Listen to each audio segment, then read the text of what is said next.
Building Company. We are back at it here with our kitchen wall build. We are currently working, of course, work order number 3, and we happen to be working step number 3 today in the shop. So step number 3, which is the junction box layout. We are now down to our third piece. We have 1, 2, and 3 pieces of the 1/2-inch drywall. This last piece is the most technical, so we're going to learn new techniques in regards to laying out the locations of those 3 junction boxes so that we can slip our drywall over the top, attach it back to our studs, to our building code requirements, and have no more than an 1/8 of an inch gap around any one of these 3 junction boxes. So, like we learned in the classroom setting, we're going to be using a certain technique that helps us lay it out as accurately as we can. We're going to be using 2 of our tracing block jigs, single gang box, double gang box, and I will now show you how we're going to go through that process. All right, so let's step it up. We're going to go ahead and take our piece number 3 and start this process of laying out our locations. All right, so Scrappy here holding our last piece. There it is. We'll just bring it over into place so we can see how we are actually going to work this out. This whole process is based on the concept of using our little tracing block jig, and that we are going to be locating the top left corner of the block, which is going to coordinate with the top left corner of the location in our wall. We're going to transfer that location onto our new piece, take our block, set it on that particular point, trace it, bada bang, we got our location traced and ready to go, sized properly. So, 2 things that we need to understand in this process of layout is that in the physical world, we have to have at least 2 points of reference that we can then take our measuring tape and measure. So we've got a vertical reference and we've got a horizontal reference. For us, what we're using to start is going to be the left-hand side of our wall. The vertical stud is going to be the left-hand reference point. The horizontal reference point is going to be the edge of the piece of drywall above, because this seam has to match up with that seam in order for us to be able to install it properly and go to our next process, which is taping and texturing, okay?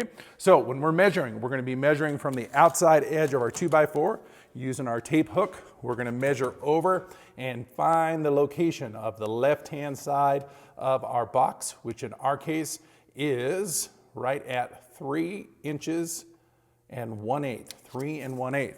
So now I'm going to take that measurement, go to the left-hand side of our drywall, and we're going to measure over 3 and 1/8 and give ourselves that vertical line saying that is the left-hand vertical edge of box number 1.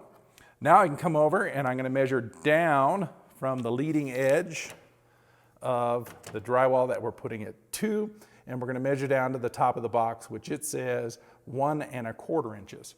So now, back over to the leading edge, hang my tape on the top, 1 1/4.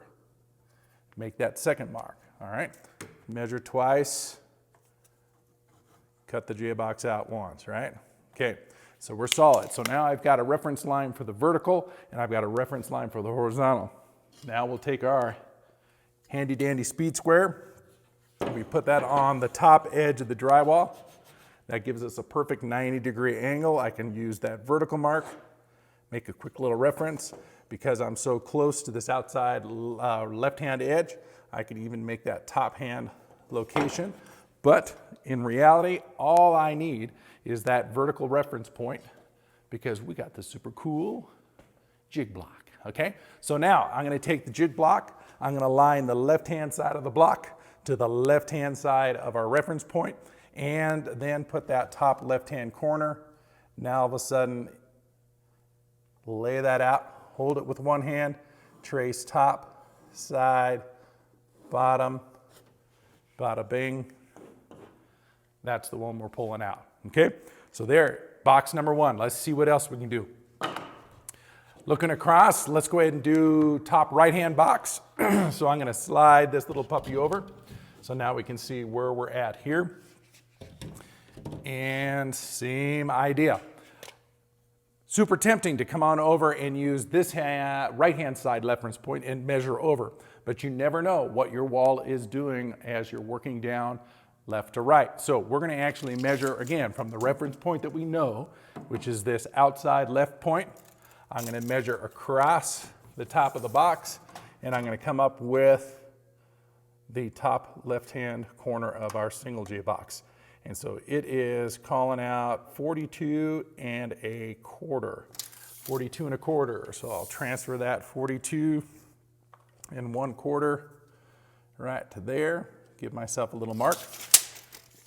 Come to my next horizontal reference point, that little seam. Measure down to the box. This is calling out 1 1/2 inches. So I'll transfer that 1 1/2 inches. And just like that, we got ourselves the top left-hand corner, speed square down the left-hand side, give us the square reference point. This one happens to be single gang, right? So we're gonna pick up the small jig block, we're gonna line it up to the top left corner and down our left-hand reference line, top right-hand side, bottom, bada bing. Box number 2 laid out, good to go. Last but not least, we've got our receptacle down below right there. That is again below the countertop. That's going to be for the garbage disposal in our kitchen build. So now what I'll do is I'll slide this puppy over, and now I can pull my reference points for my third J box. So here we go. Left-hand side, hook coming across the top of the box, measuring at 12 3/4 inches. So somewhere down here, I'm gonna go 12 3/4 inches. I'm just kind of guesstimating where this is, 12 3/4. I'm gonna give myself a vertical mark. Then I'll come back, measure down from the top seam to the top of the box. And that happens to be measuring at 24 3/8. So coming back to my first 24 3/8. 24 3/8. Make a little horizontal, double check it. 24 3 and 12 3/4. Perfecto. Now, I'm right in the middle of my piece. Obviously, my speed square is too small to be able to line up and use, but thanks to Scrappy right here, he is holding our super cool, what is this tool called again? I can almost hear you, right? T-square. So if I line that T-square up on my leading top edge, bring it across to where my vertical indicator is, I can use that same thing. There's my line. Thank you, Scrappy. Way to be in the flow. Now, this is single gang box, so let's grab our single gang jig tracing block, line it up on the left-hand side line that we have, top left corner, trace, top, right, bottom, bada bing. That's what we're taking out. Look at that. We've got all of our layout. We are ready now to go to our next step. So let's go ahead and transition, and I'll set up with the tools, and we'll show you how we're actually going to cut those out.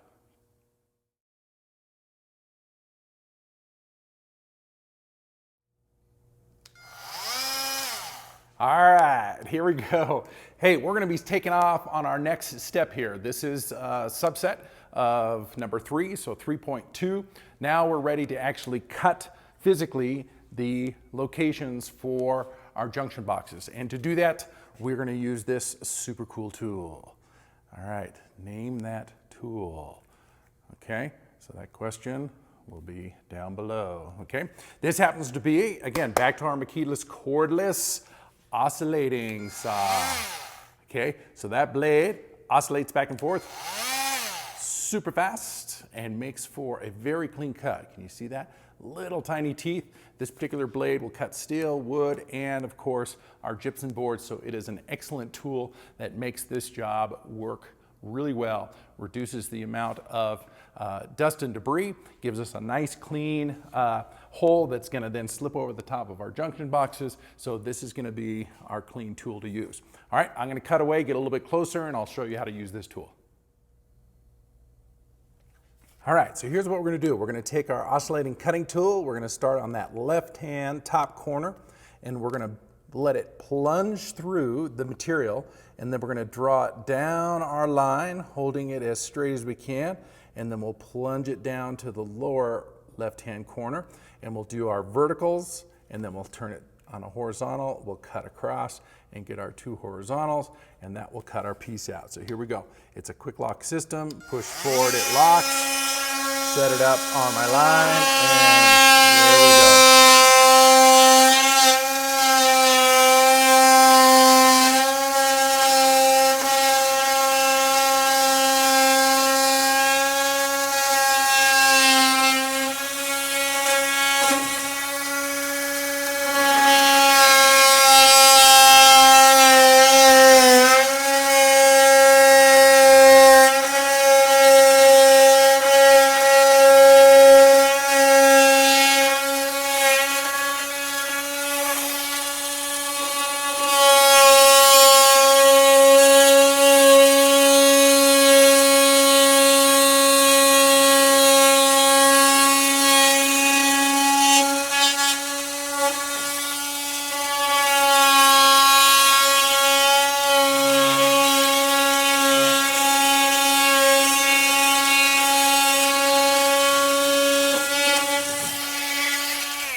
All right, there we go.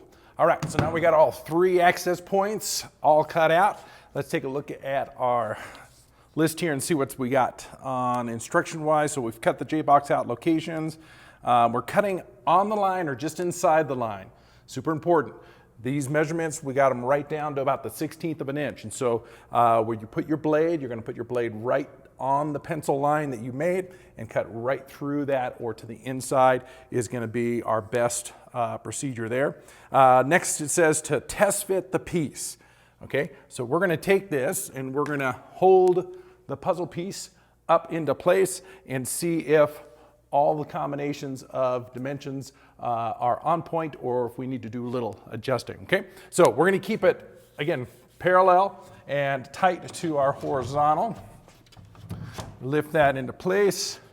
And what I can see is our top box is looking good, that one's looking good, and this one looks a little off.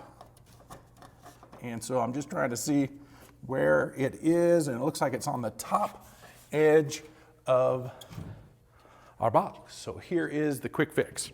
What we're gonna do is we're gonna take a little bit off this edge right here at the top, allowing that to slide into the box a little bit more.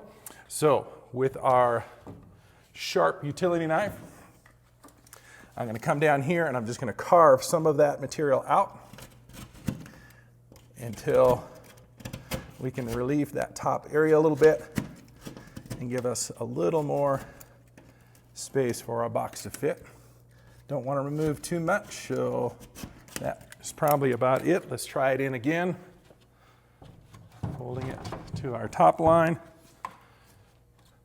center, and that's looking better.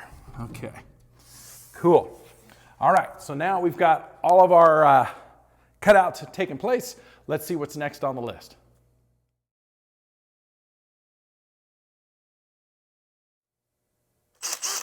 All right, here we go. Last step in our third section here. So 3.3, all we have to do now is install our last piece to our building code, which is basically telling us we need to use our drywall screws, right? And we need to use the cool dimpling tool. Remember that little bad boy? And the distance between is a maximum of 16, okay? So across our first seam, we know we've got 16 on center, so we're gonna just match up right below where our existing screws are. But the most important thing here is I've got a gap, and so I want to be able to lift that piece up so that we have that seam snug against. And so when you're working by yourself, you're going to use outside force and then your foot to kind of hold it in place. Make sure you like it. I lean my knee against, and then we'll go ahead and drop these screws.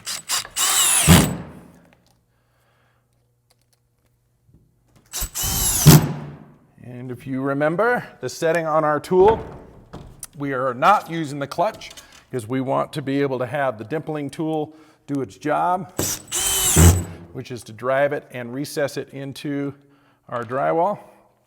So we have it set on drill mode, right? Gonna be real careful over here because we got this junction box and I don't want to break that out. So I'll show you a little bit of a technique there. Then what we can do is we know 16 on center, we've got small marks that our manufacturer give us reference points. If you can't see it in the video, they are there. So I'm gonna go ahead and use those as our reference point. And work down the line here, 16, 16, and then along our bottom plate, making sure those screws are completely recessed.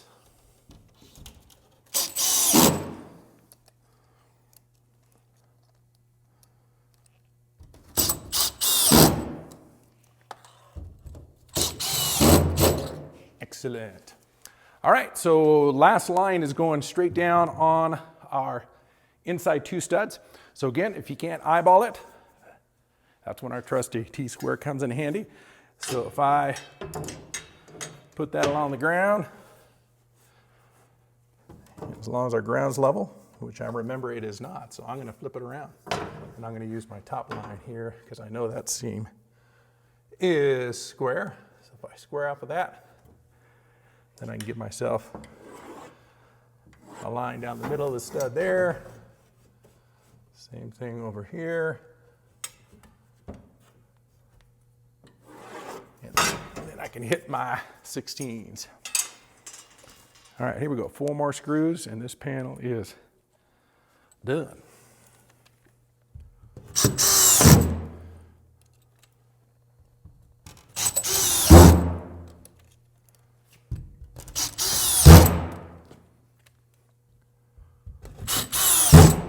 Excellent.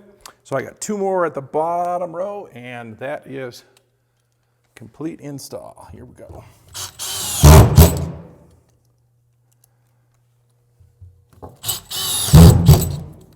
That one's out a little proud, so hit it again. Excellent. All right. Well, I thought that one was a little proud, so I'm going to hit it again. And there we go. All right, excellent. Drywall, 1, 2, 3, in place. Heading to the next step. Let's reset and we'll pick it up again.